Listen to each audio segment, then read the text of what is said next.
రోజుల గ్యాప్ తర్వాత మళ్ళీ వివేకానంద రెడ్డి హత్య కేసులో కీలక మలుపు తిరిగింది.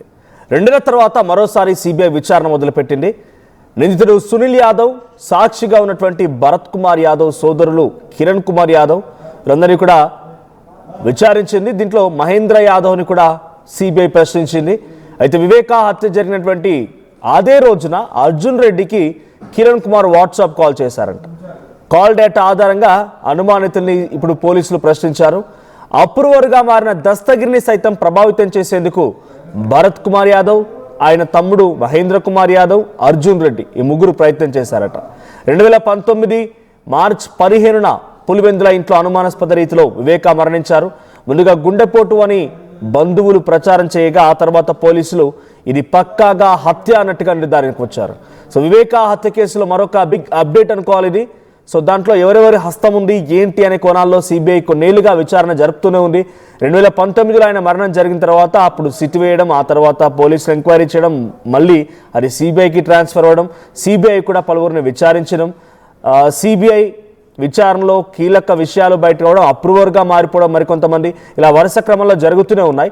అయితే ఇప్పుడు ఈ మధ్య కాలంలో మరొక బిగ్ విచారణ జరిగిన దాంట్లో సునీల్ యాదవ్, తర్వాత భరత్ కుమార్ యాదవ్, కిరణ్ కుమార్ యాదవ్, మహేంద్ర యాదవ్, అర్జున్ రెడ్డి కిరణ్ కుమార్ యాదవ్కి వాట్సాప్లో కాల్ చేసినట్టుగా, సో అటు దస్తగిరిని ప్రభావితం చేసేందుకు ప్రయత్నం చేసినట్టుగా, ఇలా కీలక ఆధారాలను వాళ్ళ ముందు నుంచి మళ్ళీ విచారించినట్టు తెలుస్తుంది. అసలు ఇన్ డీటెయిల్డ్గా ఎటువంటి విచారణ కొనసాగుతున్నాయి, అసలు ఈ కేసులో ఉన్నటువంటి పురోగతి ఏంటి, మా ప్రతినిధి కిషోర్ అడిగి తెలుసుకుందాం. కిషోర్, సో ఈ కేసులో ఉన్నటువంటి అప్డేట్స్ ఏంటి, ఇప్పటివరకు విచారణలో ఎటువంటి విషయాలు బయటపడ్డాయి, సో సిబిఐ చేతిలో ఉన్నటువంటి వివేక హత్య కేసు సంబంధించి ఎటువంటి అప్డేట్స్ ఉన్నాయి, ఇప్పుడు కొత్తగా వీరిని విచారించడం వల్ల ఎటువంటి విషయాలు బయటపడే అవకాశం ఉంది?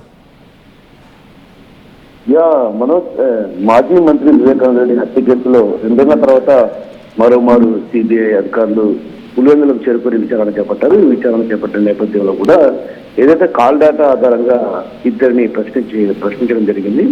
నిన్న మధ్యాహ్నం ఏదైతే సిబిఐ అధికారుల బృందం పులివెందులకు చేరుకుంది. ఈ కేసులో నిందితుడిగా ఉన్నటువంటి సునీల్ యాదవ్, అదేవిధంగా సాక్షిగా ఉన్నటువంటి భరత్ కుమార్ యాదవ్ సోదరులు కిరణ్ కుమార్ యాదవ్, అదేవిధంగా మహేంద్ర యాదవ్లను పులివెందుల పోలీస్ స్టేషన్లోకి పిలిచి సిబిఐ అధికారులు విచారించడం జరిగింది. అయితే విచారణ తొలుత మహేంద్ర హాజరయ్యారు, ఆ తర్వాత కిరణ్ సాయంత్రం హాజరు కావడం జరిగింది. వివేక హత్య చోటు చేసుకున్నటువంటి రోజు తెల్లారుజామున 1:42 గంటల ప్రాంతంలో అర్జున్ రెడ్డితో అనే వ్యక్తితో ఏదైతే కిరణ్ కుమార్ వాట్సాప్ కాల్ చేశారనే దాని మీద విచారణ కొనసాగింది. వీరిద్దరి మధ్య సాగిన ఫోన్ సంభాషణ ఏం జరిగింది, అసలు ఫోన్లో ఏం మాట్లాడుకున్నారు ఏంటన్నటువంటి విషయం పైన కూడా అటు ఆరా తీయడం జరిగింది. అదేవిధంగా కిరణ్ కుమార్ యాదవ్ బంధువు కావడంతో కూడా గతంలో ఫోన్లో మాట్లాడుకున్నట్టు కూడా మహేంద్ర సమాధానం ఇచ్చినట్టు తెలుస్తుంది. అయితే ఈ సమాధానం ఇచ్చిన అనంతరం కూడా అసలు వీరి మధ్య ఏంటి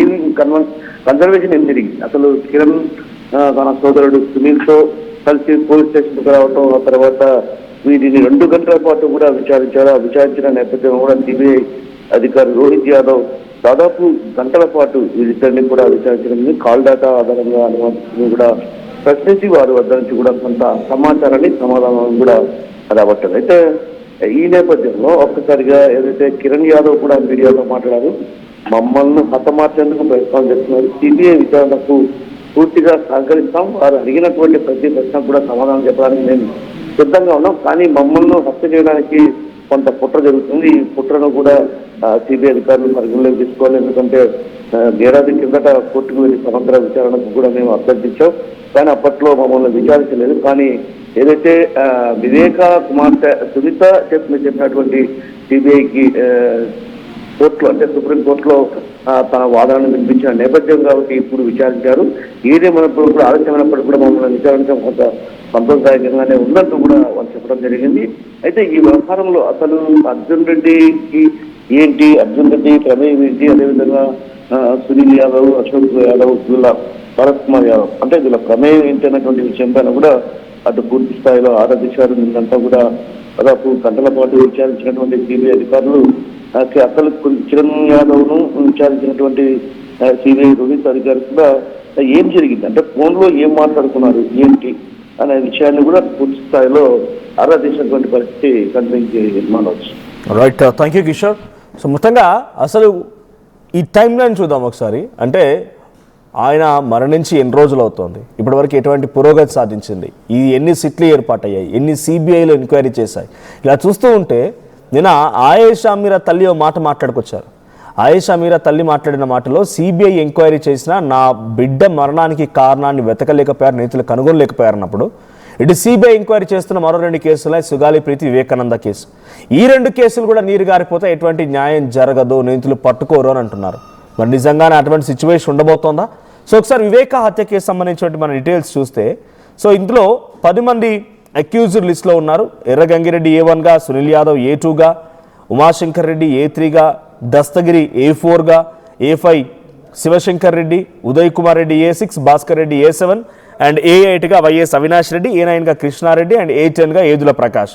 సో ఒకసారి ఆయన మరణం తర్వాత నుంచి ఎటువంటి పరిణామాలను ఆయన చూస్తే మార్చ్ 15, 2019న వివేకానంద రెడ్డి ఆయన ఇంట్లో ఆయన ఉండేటువంటి ఆయన రూమ్లో బాత్రూంలో పూర్తిగా రక్తపు మడుగులో పడి ఉన్నారు.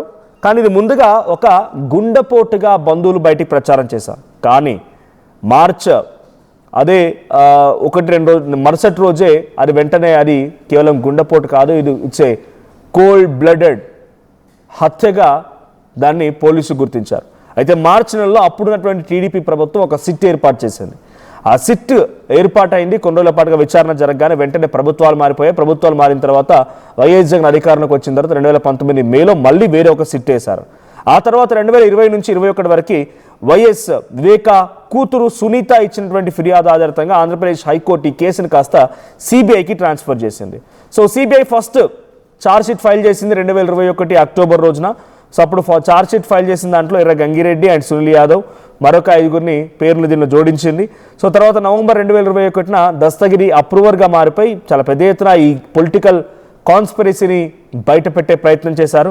సో ఆ తర్వాత 2022 నుంచి 2023 మధ్యలో ఏం జరిగిందనంటే సుప్రీంకోర్టుకు వెళ్తే సుప్రీంకోర్టు ఈ ట్రయల్ని కాస్త ఆంధ్రప్రదేశ్ కోర్టు నుంచి హైదరాబాద్ స్పెషల్ సిబిఐ కోర్టుకి ట్రాన్స్ఫర్ చేసింది.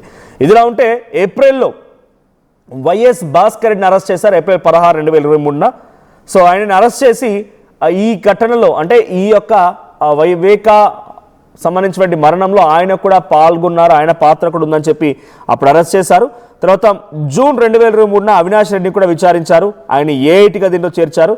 సో పెద్ద ఎత్తున ఆయన క్వశ్చన్ చేయడం, తర్వాత ఆయన్ని అరెస్ట్ చేసేందుకు ప్రయత్నం అన్ని చేయడంతో ఆయనకి ముందస్తుగా యాంటిసిపేటరీ బెయిల్ కూడా తీసుకున్నారు ఆయన అరెస్ట్ కాకమునిపే. సో జూన్ 30, 2023న సిబిఐ అనేది ఇట్స్ ఫైనల్ సప్లిమెంటరీ ఛార్జ్ షీట్ని సబ్మిట్ చేసింది. 2024 ఈ ఘటనలో రైట్ సునీత అండ్ షర్మిల ఇద్దరు కలిసి ఎలక్షన్ క్యాంపెయినింగ్లో వైఎస్ వివేకకు సంబంధించిన విషయంలో క్యాంపెయిన్ చేశారు. సో ఆ తర్వాత అటు వైసీపీ ప్రభుత్వం కుప్పకూలిపోయింది.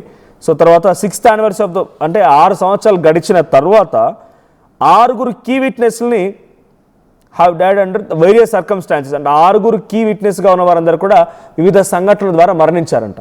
6 సంవత్సరాలు పూర్తయ్యేసరికల్లా ఈ కేసులో కీలకమైన విట్నెస్గా ఉన్నవారు 6 ఉంటే 6 కూడా వివిధ కారణాలతో మరణించారు. దాంట్లో రంగన్న, వాచ్మెన్ రంగన్న కూడా ఉన్నారు. సో ఇప్పుడు ఇంకా ఈ కేసు కొనసాగుతోంది. ఒకసారి ప్రజెంట్ ఈ కేసులో లింకప్ అయినటువంటి కిరణ్ యాదవ్ తమ్ముడు మాట్లాడుతున్నారు, ఒకసారి ఆయన ఏం మాట్లాడుతున్నారో చూద్దాం. నోటీసులు ఇచ్చారా విచారణ ప్రమాణానికి? ఇచ్చారు. అంటే మీ అన్నకి ఏమన్నా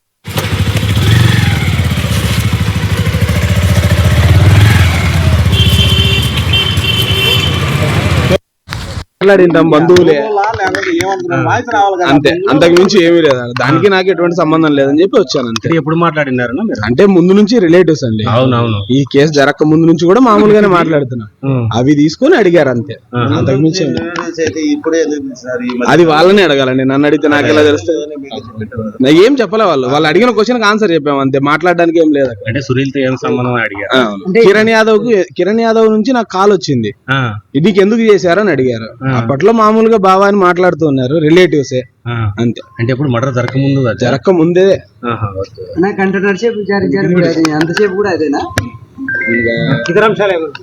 వేరే ఏం లేదండి. వాళ్ళు ఏదో ఫోన్ మాట్లాడుతున్నారు, వాళ్ళు అడిగిన క్వశ్చన్ ఇంకేం చెప్పలేదు. మీకు నోటీసులు ఇచ్చారా విచారణ ప్రమాణానికి? ఇచ్చారు. అంటే మీ అన్నకి ఏమన్నా